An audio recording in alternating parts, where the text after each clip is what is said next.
अगर आप भी बालों को ऐसे टच करते हैं या फिर आप हेड वॉश करते हैं या फिर आप कॉम्बिंग करते हैं तो बहुत सारे बाल आपके हाथों में आ जाते हैं, तो आपको टीलोजन एफ्लूवियम की समस्या हो सकती है।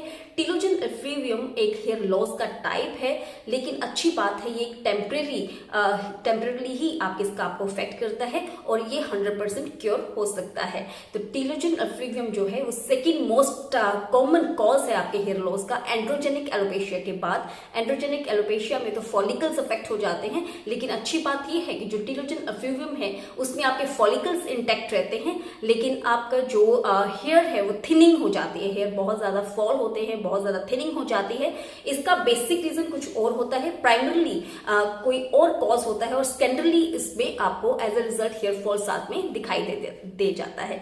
तो अगर हम इसके रीजंस की बात कर लेते हैं तो नंबर 1 पे आपका रीजन रहता है, अगर आप किसी भी तरह के फिजिकल या मेंटल स्ट्रेस से अगर आप गुजरे हैं, अभी अभी आप किसी ऑपरेशन से या ऑपरेटिव प्रोसीजर आपके ऊपर हुआ है, आपको कोई क्रॉनिक इलनेस है, आपको आईबीडी आईबीएस का इशू है, या फिर अगर आपको कोई ऑटोइम्यून कंडीशन है, आपको सोरायसिस है, आपको रूमेटॉइड आर्थराइटिस है, आपको कोई थायराइड ग्लैंड का इशू है, या फिर अगर आपको पीसीओएस है, अगर आपको कोई हार्मोनल चेंजेस आपकी बॉडी में हुए हैं जैसे कि पीसीओएस है, उसके बाद भी आपका हेयर फॉल होना स्टार्ट हो जाता है। या फिर अगर आपका डाइटरी इश्यूज है, आप बहुत अच्छी डाइट नहीं ले रहे हैं, आपका बाहर का रिफाइंड एंड फ्राइड इश्यूज ज्यादा हैं, उसके कारण भी आपका हेयर फॉल होना स्टार्ट हो जाता है।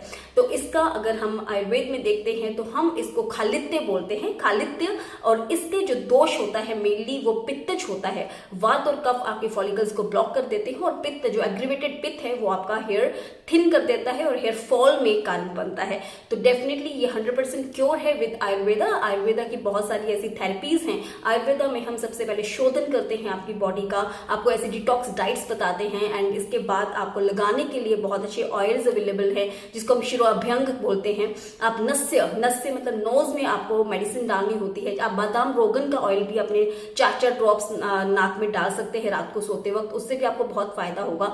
लगाने के लिए आप होम रेमेडीज के तौर पर किलौंजी का ऑयल और आंवला का ऑयल और wheat germ oil equal quantity में लेकर आप इसको मिक्स करके अपने स्कार्फ में लगाइए। इससे भी आपको टीलोजन एफ्लूवियम में काफी फर्क दिखने को मिलेगा। आपको डाइट के ऊपर खास ध्यान रखना है, सीड्स एंड नट्स अपनी डाइट में ऐड करने हैं।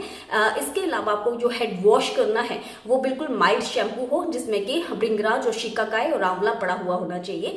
एंड आप अपने एक्सरसाइज ध्यान रखिए, स्ट्रेस लेवल को कम करिए कि बिल्कुल आपको स्ट्रेस फ्री रहना है और फिजिकल एक्टिविटी रहिए। तो डाइट, आयुर्वेदा एंड एक्सरसाइज से आप 100% क्योर कर सकते हैं अपना टीलोजन एफ्लूवियम। इसके साथ अगर सप्लीमेंटेशन की जरूरत हो वो भी हम अपने क्लिनिक पर स्टार्ट करते हैं। If you are also suffering from any kind of the hair loss you can contact us. Thank you.